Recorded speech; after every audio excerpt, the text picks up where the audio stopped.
Moms, in this season of life, I want to encourage you to lean in and listen. In the season, it can feel so easy to go here and there and jump into new things and feel like you're about to be uh, ambushed with life, or that it's already there. Things feel really, really hard, really complex, and lots of uncertainty.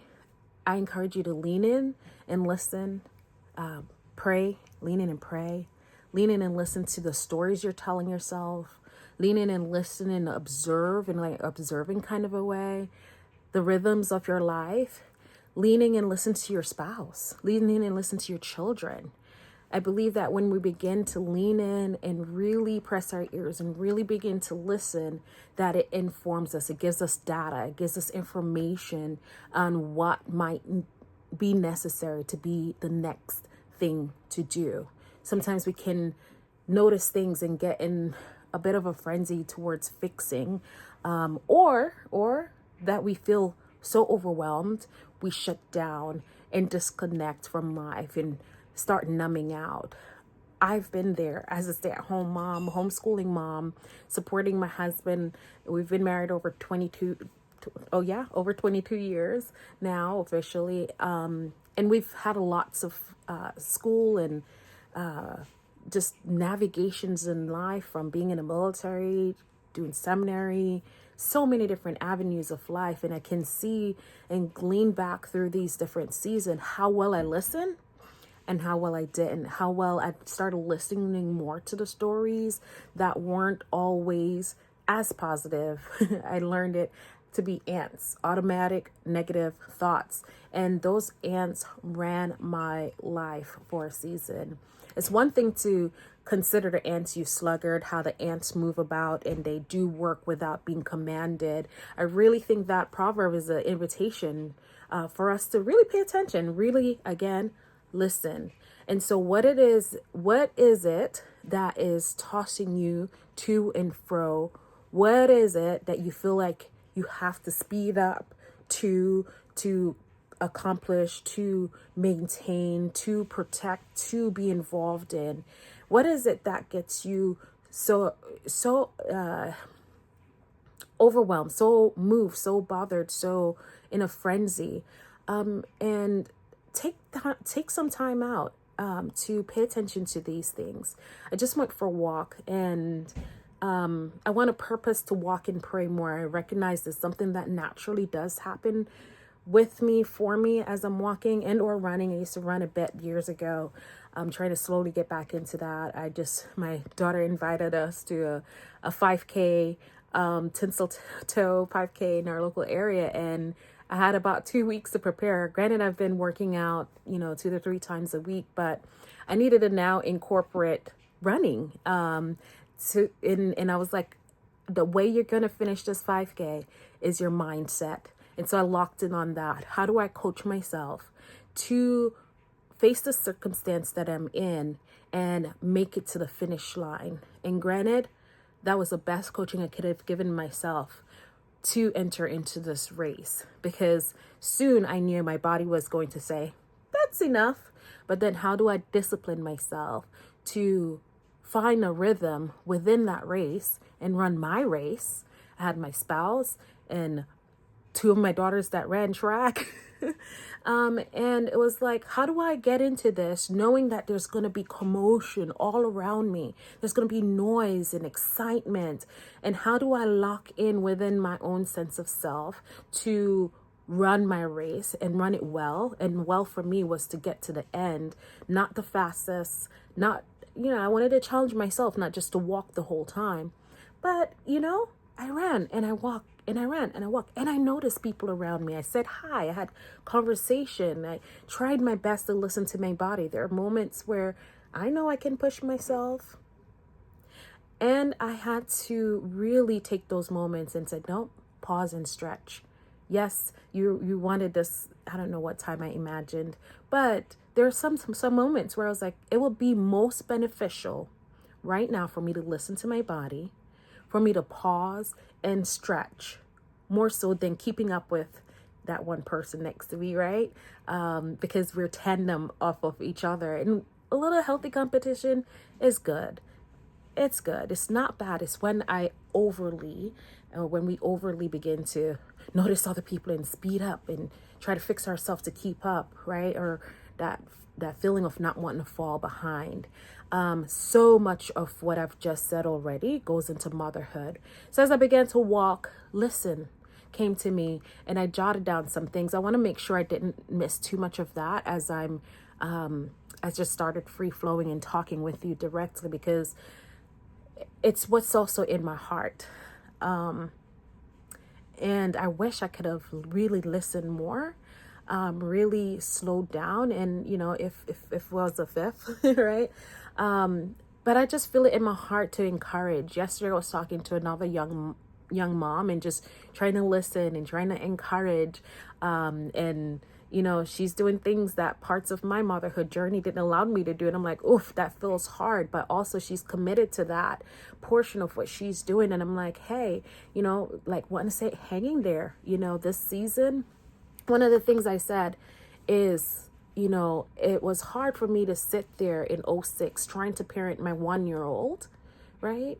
With the mindset to say, oh, in 2026, I'm parenting you for down here. I think there's, a little bit of a both hand that can come into this space, but I can't correct you as a 1-year-old, and direct you as a young one, imagining that I'm correcting you so you don't turn out like this. Right here, right now, in this season, what is necessary, what's needed.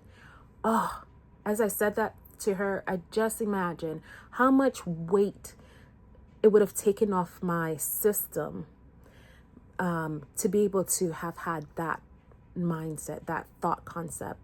And while I can look back and say, yeah, I did listen well in here, and yeah, I did keep a lot of first things first, these things, as I'm encouraging, I know it just creeps up. No one goes out into life and say, commonly, or should I say rarely, I like to have the grays, right? Like to understand that there's so many diversity and complex and nuanced things in life. Oftentimes I'll say, we're not really trying to take on every single thing, but sometimes something whispers to us and say we do need to take on a lot, probably a lot more than what's necessary. And we don't think how to resource ourselves, how to ask for help, and how to say, that's something I don't have to carry right now. That's in 10 years, that's in 20 years. And so I just want to encourage you again, like I said, I want to pivot back my eyes on what I jotted down, just to make sure I'm sharing what was on my heart in that moment as I'm here. So I said, listen and pray, listen to the rhythm of your life. Listen to the stories you're telling yourself, which is so important. The ants, if the ants are creeping in, listen to your spouse and your children. Listen in an observational kind of a way without rushing to fix, right? Listen with a desire not to miss the thing beneath the noise. In a way to not miss the thing beneath the noise, right? Because I personally, like I said, know how easy it is to doubt the good inside our own internal compass. And I questioning if I'm getting it right. I still do that even now, right? To wonder how my kids are truly doing, how my spouse is doing in between it all. Like, I ponder these things, and I just want to make sure I practice. Can I introduce that word, right? In a way that it's a practice. It's a practice growing in the self, where the self is not constantly like having those negative thoughts, or in a way of distrusting, and moving more towards faith and trust. And I think this is why I think it's so important when we lose hope of what's to come, when we lose hope of our day, and we can't get to the end of the day and find something to be express gratitude on. It makes it so much harder, because there's so many things that can happen that feels hard.